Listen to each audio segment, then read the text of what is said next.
everybody. Welcome to another session of Tech Dad. Today, we're going to be talking about the career called a network engineer.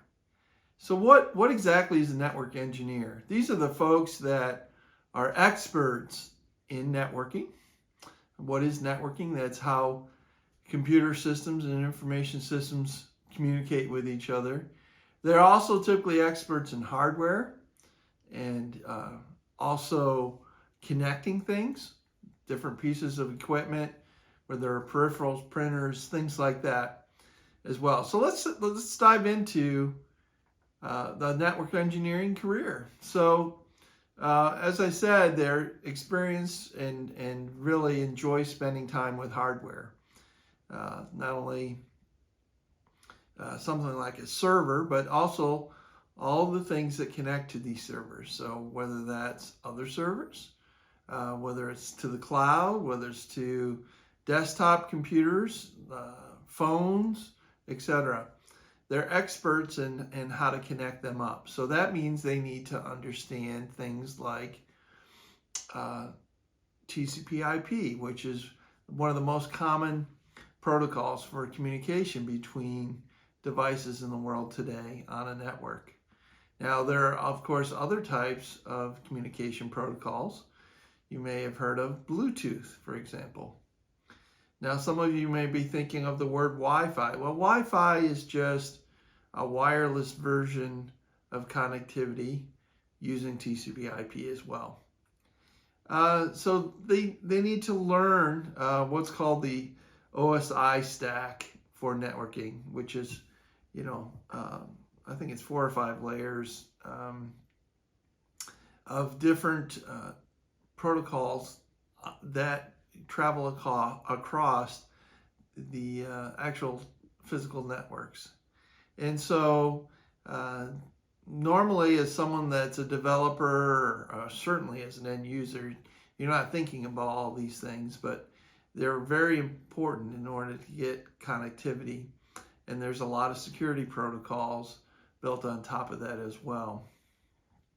One of those is a concept called IP address. So if you have a home network or something like that in your house, you may deal with your cable company or whoever provides you internet, and you'll hear them talk about an IP address or something like that. Well, you can think of that as a unique address for this particular device that allows people to find it. So you can communicate between different computers, and they know which computer to talk to by talking to it via its IP address. Now, there's things such as static IP addresses and dynamic IP addresses.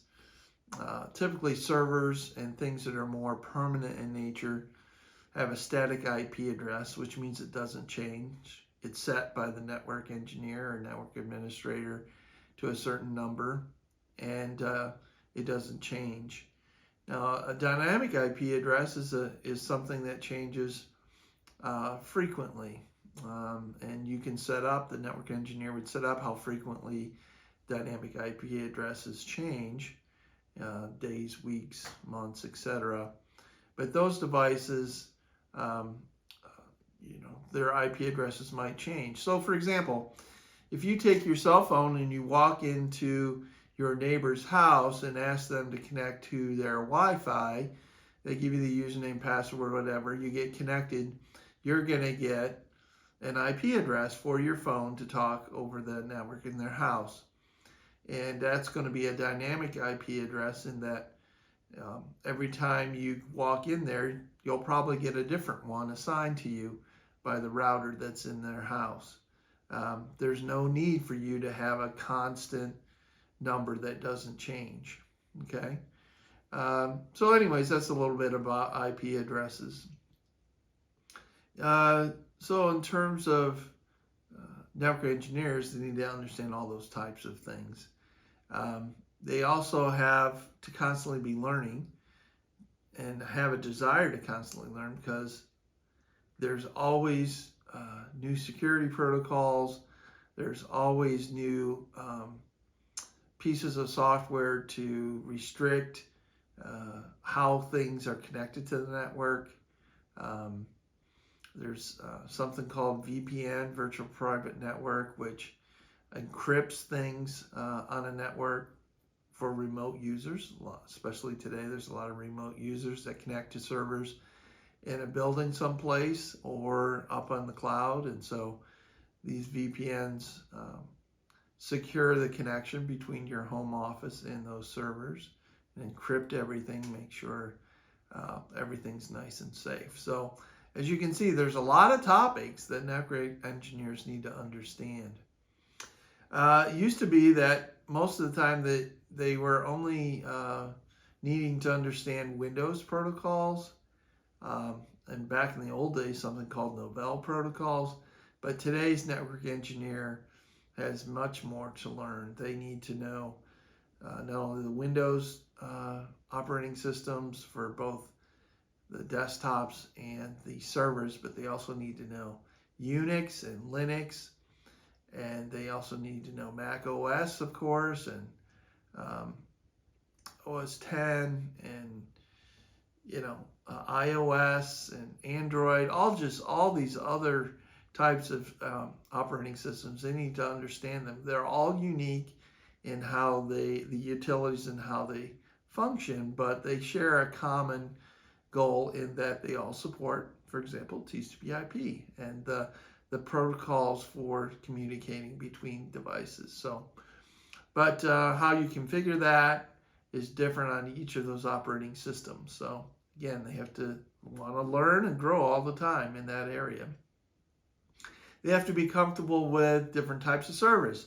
So maybe it's an application server, maybe it's a database server, maybe it's a print server. As you can see, there's all these different types of servers that are going to be providing services. And so they need a good understanding of each of them and how they fit in their overall network. Again, it takes a lot of learning and growing in terms of understanding what all those could be. They have to have great team working skills because they have to work with the developers and the database administrators and the application vendors that might be installed in their network. And so a lot of teamwork and coordination is needed in order to accomplish a successful enterprise network. And finally, they have to have certifications. So would I say that you need a computer degree in order to become a network engineer? I would say no. I know quite a few network engineers that did not go to college, but they do have to have what I'll call trade school education. So whether that's CCNA, CCNP, Network Plus, all these sorts of certifications that you can get.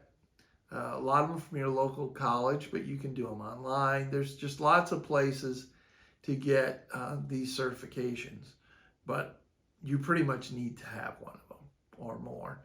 And there's typically large tests that you have to pass in order to get those certifications. And then the certifications only last for 2 to 3 years, and then you have to recertify again because things change so much. So although you might not need a college education, you definitely need education and then continuing education as well. So the network engineers are strong careers in the IT computer space, and they're a great career. There's always a need for them. There's always a shortage of them. So if that's something you're interested in, you might want to check that out. So that's it for this week on Tech Dad. Can't wait to see you next week. Bye now.